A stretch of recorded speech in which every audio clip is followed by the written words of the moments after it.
হয়তো একটাই সন্তান আর সে হচ্ছে আপনার চোখের মণি।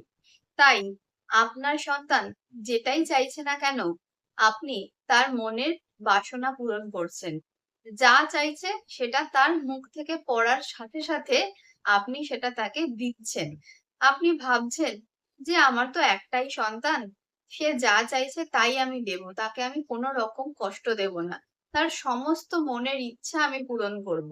আর এখানেই কিন্তু আপনি করছেন ভুল।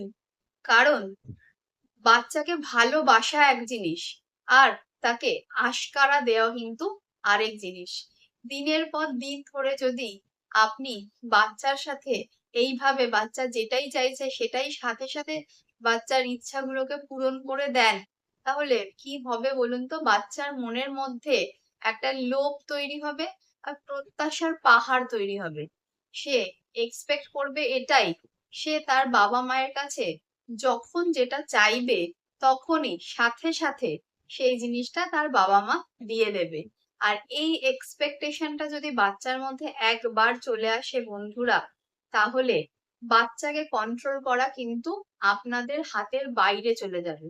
কোনোভাবেই ভবিষ্যতে কোনো পরিস্থিতিতেই আপনারা আপনাদের সন্তানকে আর কন্ট্রোল করতে পারবেন না। বড় হয়ে সে ধরুন আকাশের চাঁদ চাইলো, সেটা তো আপনাদের পক্ষে দেয়া তখন সম্ভব নয়, দিতে পারবেনও না, কেউই দিতে পারে না। সেই প্রত্যাশাটা যখন আপনারা পূরণ করতে পারবেন না, সেই সময় কি হবে? বাচ্চার মধ্যে একটা ডিপ্রেশন কাজ করবে।